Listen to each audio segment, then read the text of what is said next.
It's been a very long time since I've uploaded any content to this channel on YouTube. As you know, I've been running my own social media site. It's still very quiet, but it's an interesting experiment.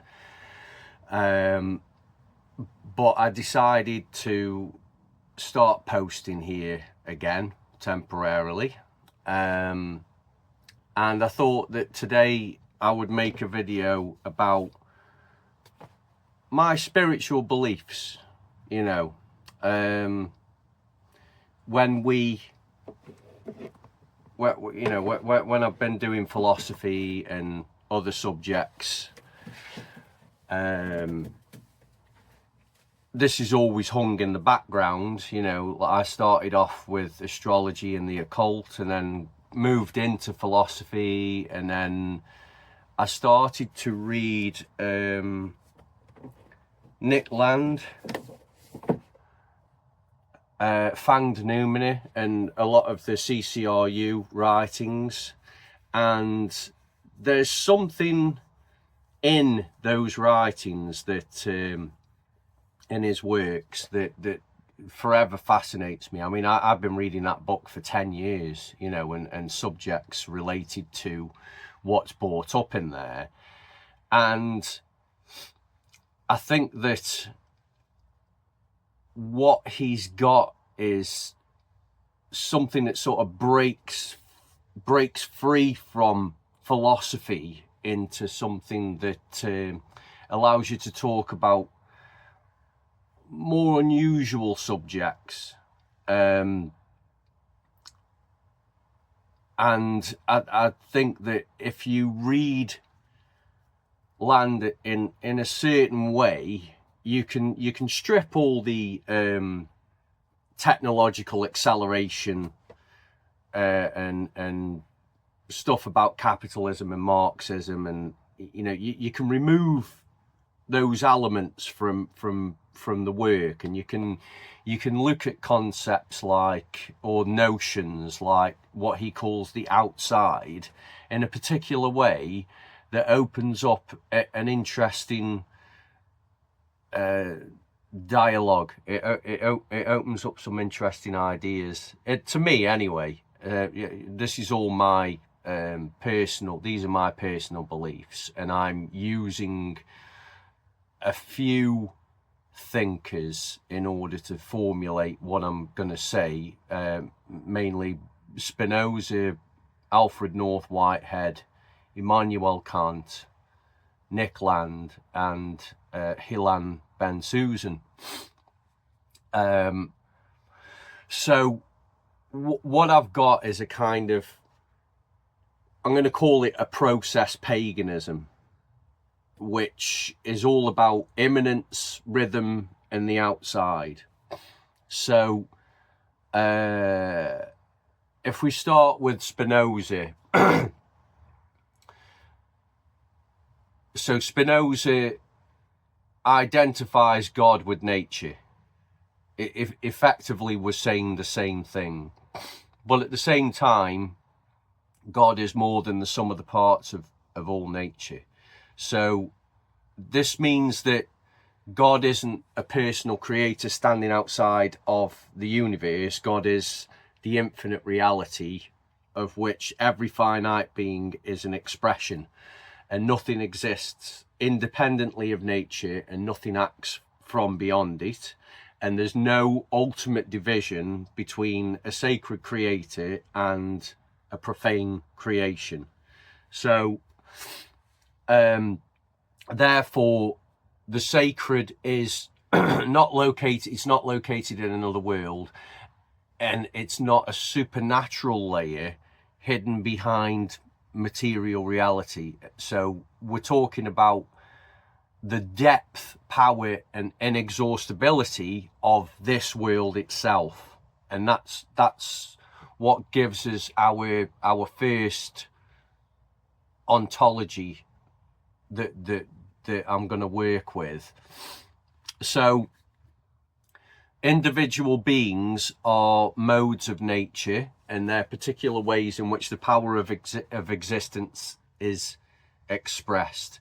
Now, the most important thing about Spinoza's immanence is that it begins to deanthropomorphize spirituality and nature and existence. So there's a tendency for us to represent elements of existence or even personifications of our own traits and behaviors onto animals, onto nature itself, onto the stars, and we categorize them in human form. And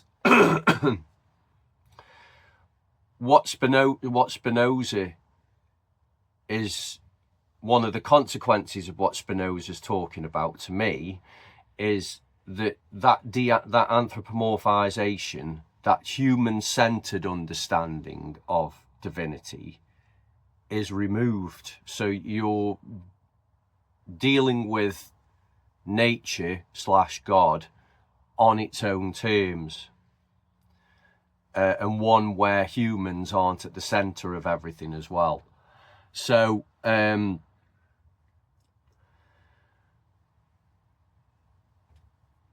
it's with Spinoza's immanence, which talks about a plane of immanence that's one substance that's kind of expressing itself in loads of different modes.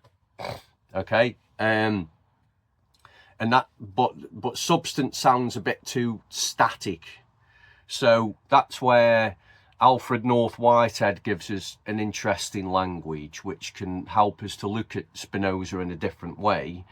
So instead of enduring substances, we're talking about events, relations, and becoming. So this is about process, that reality is processual. It's active, it's continually forming, inheriting, responding, and transforming. So we could say that, you know, there's a dependency, a kind of sponsorship of entities that come together, and if you remove one tiny part of that sponsorship, it would not be the thing that it is. So for example, a tree is not just an object occupying a location, it's an ongoing coordination of sunlight, soil, water, carbon, fungi, insects, weather, inherited biological patterns, and surrounding organisms.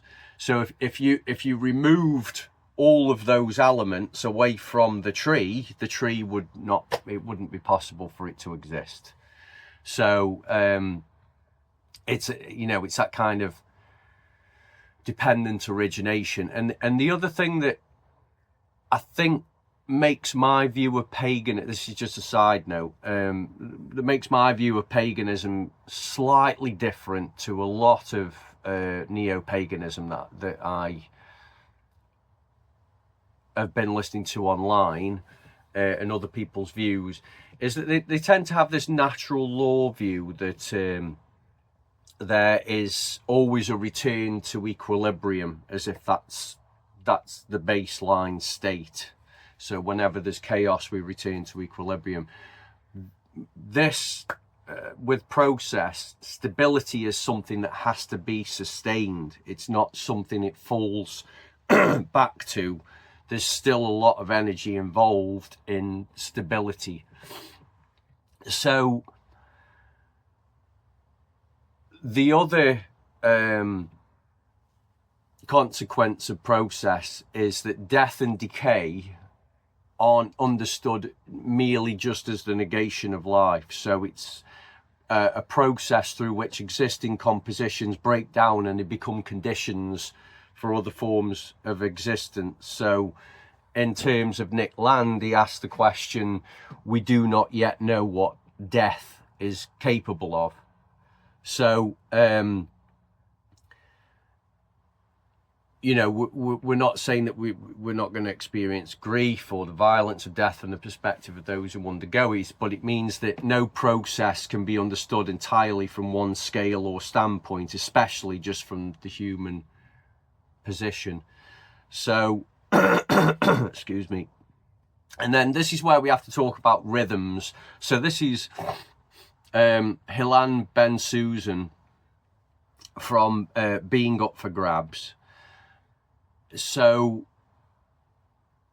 rhythm helps explain in a process ontology that reality is becoming, and how temporary forms arise within that becoming. So rhythms aren't restricted to music or chant. They're it's referring more broadly to a patterned recurrence, a variation, interruption, and expectation. Rhythms combine repetition with difference. A rhythm must repeat sufficiently to be recognizable, but no repetition is perfectly identical either. So every recurrence takes place under altered conditions, and rhythm therefore allows continuity without requiring permanence. So there's no single rhythm against which all beings should be measured. Nature consists in overlapping, diverging, and conflicting temporalities. So an entity can therefore be understood as a temporary rhythmic consistency. An existence is neither absolute chaos nor permanent order. It's the continual formation and disruption of pattern. So that there are overlaps of rhythms. So just bear in mind that the visual imagery of a plane of immanence and consistency, and all of this is process, and what we call an entity is the achievement of sponsorship and dependency of these rhythms overlapping each other. But they're not static. They appear static, but they're not static. So now I'm going to bring you on to more Nick Land stuff. So the outside is a notion that is in Land's work that basically means the point where reality goes beyond human measure. And so it's not something that's a supernatural domain beyond nature, because I'm keeping an immanent view of reality. So the outside is what exceeds the capacities of a particular form of perception, organization, or thought. It's not outside reality. It is outside a situated being's access to reality. So again, this resists the assumption that human consciousness sits at the center and is the measure of existence, and the outside names forces and processes that don't conform to human meanings, purposes, or values. So it unlike in a lot of Land's work, the outside is this destructive force in acceleration. It's like it passes through reality, and when it does, it kind of uses entities, people, technologies as a kind of relay switch, if you will. And when it is running through reality, it kind of destroys things on its way. But there are multiple outsides, because every form of life is situated and limited. So, you know, animals are on the outside to us. Ultrasound is outside to ordinary human hearing, but not to bats. Geological time, lies outside ordinary human intuition, although it's intrinsic to the landscape. So the outside is therefore relational, and something is outside in relation to a particular set of capabilities. So it's not something that's going to be located far from civilization. It appears wherever reality exceeds the forms through which it is habitually organized, it resists totalization and mastery back from human perception. So again, the concept deanthropomorphizes spirituality because it prevents the more than human world. So this is another element of my view, is that this is a non-theistic paganism. So it prevents the more than human world from being reduced to disguised human personalities. A river does not need human intentions to exceed us. An animal does not need a human-like soul to possess its own form of existence. And a forest doesn't need to convey a moral lesson in order to transform those who enter it. So the outside is nature's resistance to complete translation into human terms. And then that brings me on to an important encounter concept in Kant's aesthetics, which is the sublime. So this is the experiential dimension of the framework, and I'll get to the main point of why I'm using this with the outside and the plane of immanence, and then I'm going to wrap it up there because I don't want this video to go on any longer. There's a lot more, but this is what gets the ball rolling up to this point. So the sublime is it arises when imagination struggles to present something that exceeds its powers. There's a vast magnitude, an overwhelming force, incomprehensible complexity, and it can't be contained in an adequate mental image. So ordinary intuition reaches its limit. So basically, the imagination can't adequately represent the overwhelming object, and reason discovers within itself an idea of totality. But in Kant, the rational subject is elevated after the failure of imagination, and so while we're going to retain Kant's account of cognitive disruption, we're going to reject its anthropomorphocentric conclusion. We're going to say that, okay, it changes the way that you think, but it doesn't mean that reason rules supreme either. So, and definitely, we're not saying there's a superiority of human reason. It may instead reveal the limits of human perception and thought, and the sublime becomes an encounter in which the subject discovers that reality is not structured according to human scale. The subject is not elevated above nature, it's displaced within it, because we're just another mode and another rhythm, you know. And there was a video recently released by Aperture about Spinoza, and the thumbnail card uses a common expression. Bill Hicks said it once. A lot of New Age ideas say it, and that is, we are the universe experiencing itself, which places the human again at the center.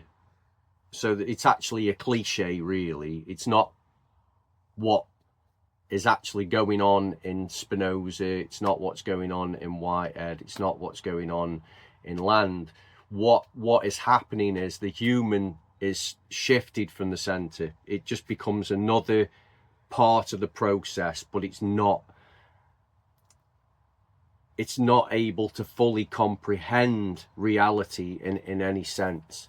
And there's nothing in reality ultimately on the outside which would indicate that it has human interests at heart. So we are displaced, the subject is displaced. So the sublime is not just a feeling of awe, it has the capacity to alter intuition and reason, and intuition concerns the forms through which reality is immediately perceived and organized, and reason concerns the conceptual structures through which experience is interpreted. And an encounter becomes spiritually significant when it disrupts both intuition and reason. So the sublime within my beliefs is therefore not limited to spectacular landscapes and what's out there in the stars, in the rest of the universe. It can arise whenever an encounter reveals scales, temporalities, or agencies that just cannot be assimilated. And it's not necessarily pleasurable either. It may involve grief, fear, disorientation, or revulsion. But what makes it transformative is not emotional comfort, but the breakdown of inadequate measure. And it's at that moment, the experience, the encounter of the sublime and lands outside, which is saying we can't attribute previous meanings to symbols, to signs, to our historical meanings and values cannot be the way one experiences something which is more than human. If you're actually experiencing something sacred, something divine, it will not conform to human value. And it's only through a kind of attunement that one would be able to recognize when in a sublime encounter they temporarily have a relation to the outside, and that's what reorients the subject, but not from our conventional understandings, not from the language that we speak, even though we'll always return there. But we have to recognize that you're never going to reach a totality. You're never going to reach a point where meaning stops, because if you do, then you're just within what Land calls the human security system. And that's once you start to talk in terms of finality, of totality, then you're immediately losing the grasp. You've lost the grasp of what that sublime encounter is showing you. So an encounter with the outside occurs when a rhythm arrives that can't be smoothly absorbed into expectations. Like, so there's a rhythmic dislocation. A disaster might interrupt ordinary time. Bereavement might destroy the rhythms around which a shared life was organized. An ancient landscape may place human duration beside a radically different temporal scale. So reason changes because inherited concepts no longer appear sufficient, and intuition changes because the world begins to be perceived through different scales, relations, or temporal patterns, and the subject does not thereby gain complete access to the outside. The outside is not mastered by the transformation it causes. Something always remains beyond assimilation, and this prevents the sublime from becoming another form of human conquest. The transformation does not produce omniscience, it produces a greater awareness of situatedness and our limitations. And one last note before I wrap up here. So on meanings, we in this kind of paganism, there's a move away from talking about symbols as having meaning. It's more about how symbols operate. So in Fang Noumena, there's TikTok, and in the CCRU writings, there's the numogram. Nobody knows what exactly it means, because that's not the question you ask with these ontologically primal numerical systems. Well, they're not even systems, the wrong word, because that involves an idea of totality. Basically, these are by treating numbers as ontologically primal, in the same way that Aleister Crowley would say that numbers are ontologically primal in the Book of Thoth. We are not looking for a description from the number. We're not looking for a meaning from the number. We are asking what the number does. And so symbols, they shouldn't be primarily be understood as signs that represent fixed meanings. So an operator, if you treat symbols as operators, an operator doesn't stand for something, it does something, and it alters a relation, it directs attention, establishes a rhythm, marks a threshold, intensifies an encounter, or it changes the conditions under which the experience unfolds. So the significance of a symbol therefore lies less in what it means than in what it produces. So by using lands outside where meaning is not fully possible, there's more about operation. So we're talking about symbols as events within a process. The symbol operates across thought, body and environment, because these are not completely separate domains. So the outside exceeds human category, and the effects of an operator can't always be predicted or translated into a final meaning, and a symbol may continue to generate different consequences in different arrangements and encounters. And it's only by treating this relegation of meaning and putting operation at the primal level of existence that the hypothesis is that if you do receive information or a message from this point of view, you would actually be communicating with something that is more than human, because you're not relying on human convention. And so I'm going to wrap it up there, and I'll leave you with that to chew on. That's taken a few years for me to put into words. I will leave a link to the Indiagora Discuss article that I have written out, and you can have a read at the full set of propositions and the point of view.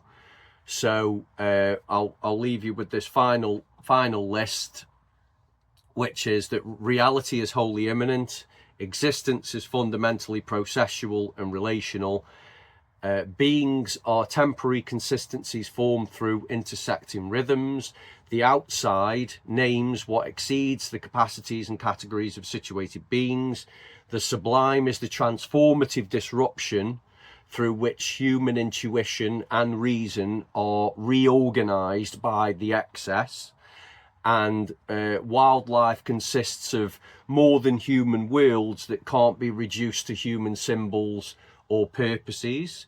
Ritual is a practice of attunement rather than worship, and symbols are operators within processes rather than the representations of fixed meanings. So the sacred is not a separate being.